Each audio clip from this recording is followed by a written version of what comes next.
2018 at 5:00 p.m. I'd ask that you stand for the Pledge of Allegiance. I pledge allegiance to the flag of the United States of America and to the republic for which it stands, one nation, under God, indivisible, with liberty and justice for all. Thank you. You may be seated. Madam Secretary, would you please call the roll? Yes, I will. Okay, Mr. Mitchell, Mr. Taylor, Present. Ms. Gast, Mrs. McGowan, Present. Mrs. Momini, present, Ms. Gully, and Ms. Seats. Present. Ms. Gass did ask to be excused. Okay, thank you. Item C on the agenda for this evening, I needed approval for the agenda as presented. So moved. Have a motion, I need a support. Supported. I do have a motion and a support. Any questions or concerns? If not, Madam Secretary, please call the roll. Mr. Taylor, Yes.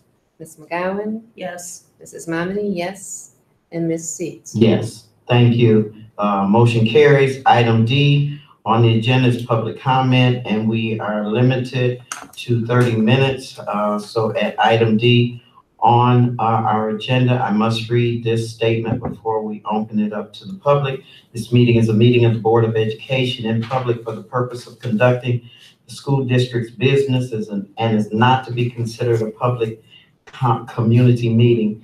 There is a time for public participation, which is now, as indicated on the agenda. Pursuant to Board Policy 0167.3 G2, the Board President or presiding officer may interrupt, warn, or terminate a participant's statement when the statement is too lengthy, personally directed, abusive, obscene, or irrelevant.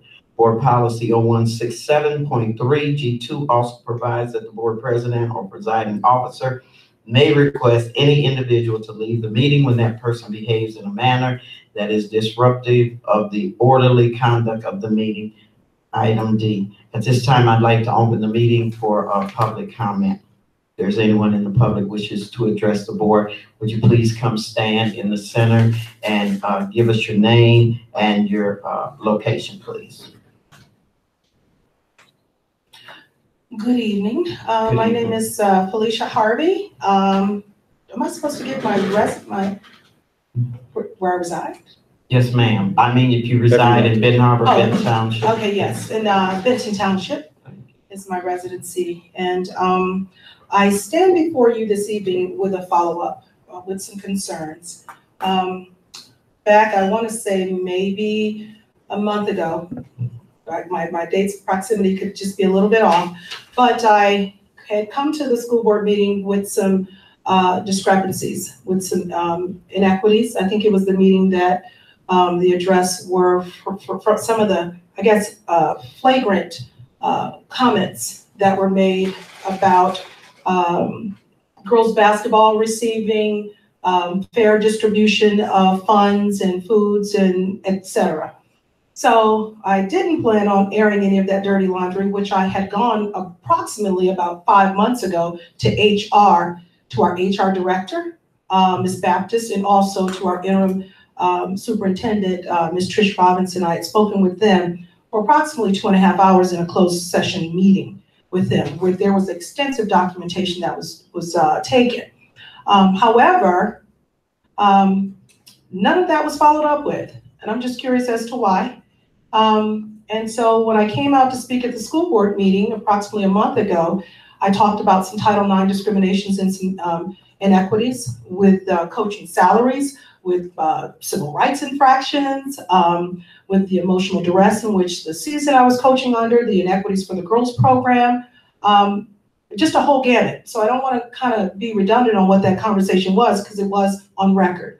However, I haven't received any follow-up to that, to the Title IX discrepancies, and it was supposed to be pursuant and followed up with. I did receive a phone call from our new Title IX coordinator. However, I haven't received anything thus since.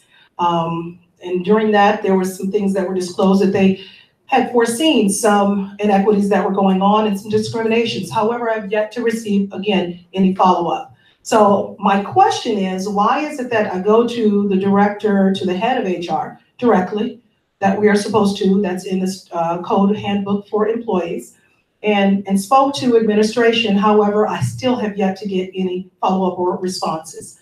So just wanted to put that on the record. I just wanted to make it known that I have filed a complaint with the EEOC. That was done today. And I disclosed about the Title IX inequities, the discrepancies, the hiring practices that have been improper and have been duplicitous, has been discriminatory. So with some extensive legitimate concerns. And so that will be disclosed at a later time. However, I wanted to make Benton Harbor area schools aware of that. And that complaint was filed against Barry and Risa, as well as Benton Harbor area school. So just wanted to put that on record because see, it's enough of the covert conversations and too many secrets. And everyone else seems to keep coming out and allegations are being made. And we've been integral, we've been professional. However, we have received no answers. So this is where I am. I wanted to bring that to notice. I know one of the things that have also that's been flagrant out there, the conversation, is the Facebook conversations about the hiring of an athletic director as well as a football coach. And I know that we have board policies that that we've always had going all the way back to Herb Quaid, where the board has to approve of all coaches and all hiring.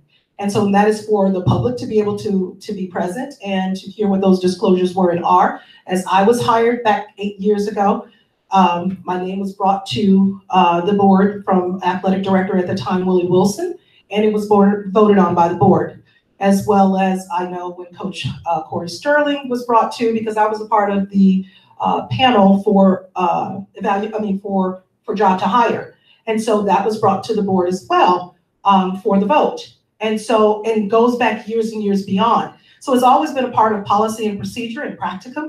And so just curious as to why all of a sudden now that we've deflected and deferred from policy and procedures. And it's raising some legitimate concerns and eyebrows because the false reality appearing real are the discrepancies, the inequities, the duplicitous, the discrimination, the civil rights infractions, and that's where we are today. And no longer can we be silent. We have voices in this community. I have been reared in this community. I bleed orange and black, and I know that I am qualified and certified for positions that we have been denied access to, even just consideration for job elevations, appointments, and salary increases, as it has been the disparities with the male coaches and with the female coaches. So just wanted to bring that awareness to the board this evening. I appreciate your ear. Hopefully I can get some follow-up and get some questions and some address to what that is, because I don't want this happening to anyone else. Thank you. Thank you. I just got quick. Who was it that you filed the paperwork with? The EEOC. EEOC. Yes. Okay. Yes, ma'am. Out of Detroit, Michigan. Okay. Yes, ma'am. I didn't hear those letters fast enough. I'm Thank sorry, you. dear No, heart. it's no problem. Yes, ma'am. President Seats? Yes, sir. Okay. Yes, I'm on. Okay, you're on, trustee. So today, I was talking with the new superintendent, and he stated that there has not been an AD hired. But I think the coaching position was correct. Okay. So as far as the AD, I don't think so yet, because Okay. that came out of his mouth today. So, Right. so And so a part of board policy and procedure is that it comes before the board. correct. And so why was that, again, why do we continue to deter from policies and procedures which denigrates and belittle us to community folk and citizens as well as to our neighbors? And we're always comparing to what's going on across the bridge, to and fro, thus far, there and beyond. And, you know, we're tired of the black eye and the sore. We're not a punching bag, and we care. And my voice and my heartbeat, it resonates with all of our community folk and citizens. And when I tell you that I am they are we, I am they, we are us. I am a voice of people. I'm not a voice of independence. I'm a voice of people. And so this is not fair to those who have been a part of our community, that are qualified, that have applied, and are being discriminated against.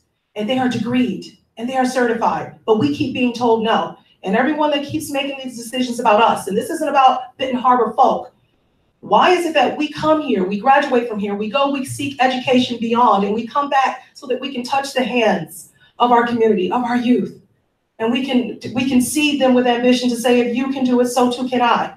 But yet and still we keep getting slapped in the face. So why was there not the follow through? And these folk that are making these decisions are supposed to be what?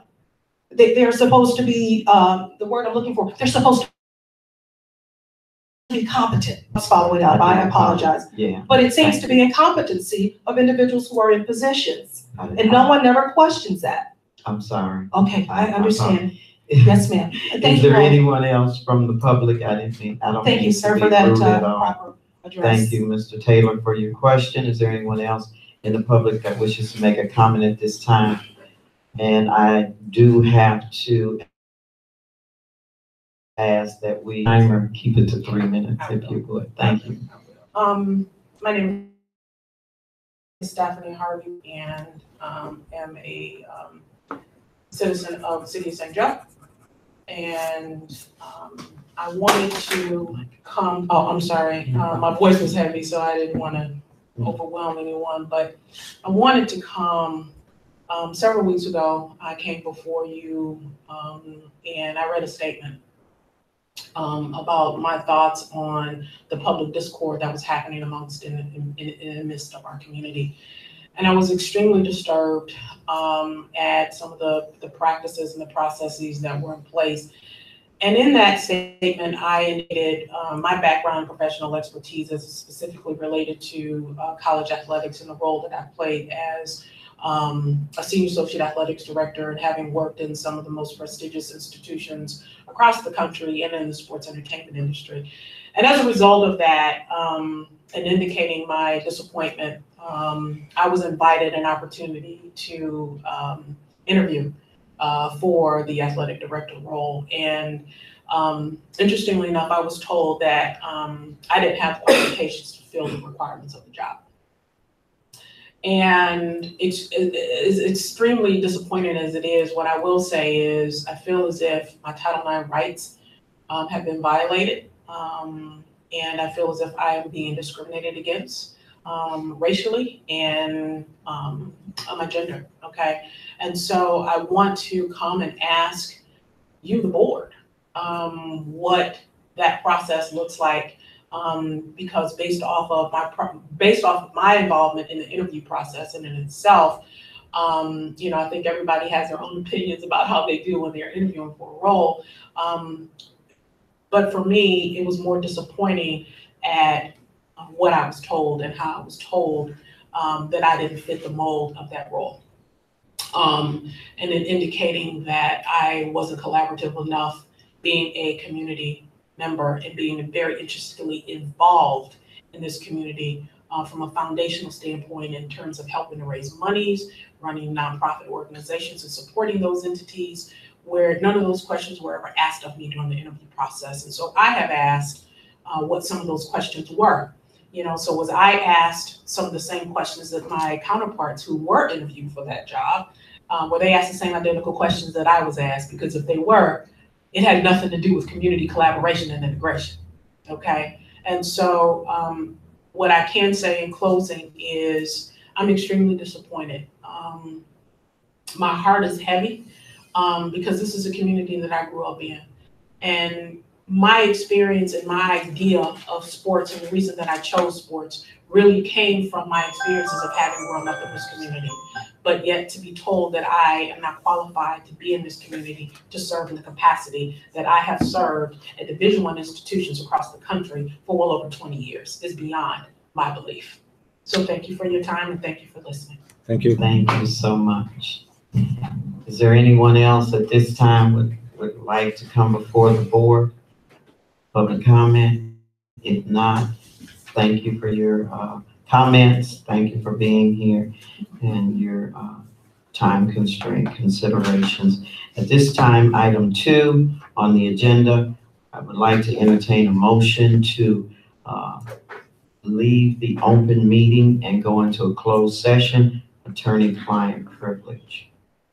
I'd like to make a motion to leave open session, go into closed session for the attorney-client privilege. I have a motion, I need a support. Support. I do have a motion and a support.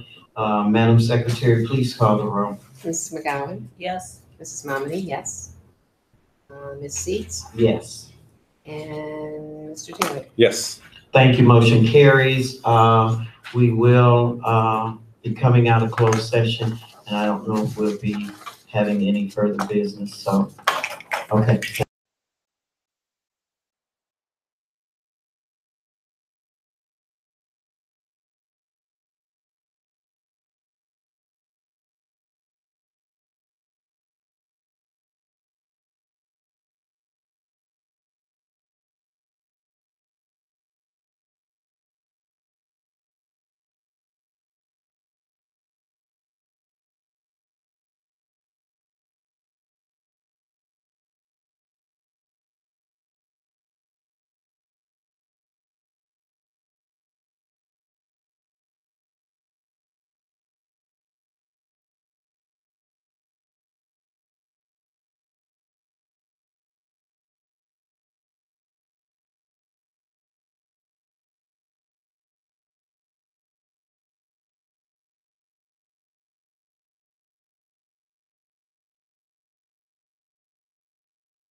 entertain a motion to come out of closed session and to enter back into the open meeting.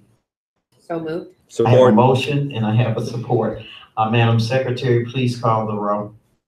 Mrs. Momini, yes. Ms. Seats, Yes. Mr. Taylor, Yes. and Mrs. McGowan. Yes. Thank you, Madam Secretary. Motion carries. So we do have a motion to be read, and if Ms. McGowan would speak into the microphone, please, so that, Okay, thank you. all right. The board moves to order Attorney Gardner to issue findings against the school employee and require that the findings be placed in the school employee's personnel file. Okay, I do have a motion to place findings into an employee's file, and I will entertain a motion at this time. So moved. I have a motion, I need a support. Support. I have a motion to support. Any questions? If no questions, Madam Secretary, please call the roll. Mr. Taylor, Yes. Mrs. McGowan, Yes. Mrs. Momini, yes. Oh, and Ms. Seats. Yes, thank you. Motion carries, Madam Secretary. Item 3 on the agenda, Board President's comments. I have none. Comments from board members, starting with Trustee Momini, Nothing. Trustee McGowan, Nothing. and Trustee Taylor. Yeah, just one comment. I just wanted to comment that a coach was hired without the board's approval. And so there is a policy in place that where we approve coaches, and that was not followed. So just wanted to put that on record for the public so they can understand that that was not an action of this board. Thank you. Okay, thank you, Ms. Taylor. Any comments? No comments. Okay, if not any more comments from the board, I will move for a motion for adjournment. So moved. I support it. Okay, I have a motion and a support. Madam Secretary, please call the roll. Ms. McGowan, Yes. Mrs. Momini, yes. Ms. Seats, Yes, Mr. Taylor. Yes. thank you. Motion carries, and this meeting is adjourned at 6:29. 6:29. Thank you. Trustee Taylor.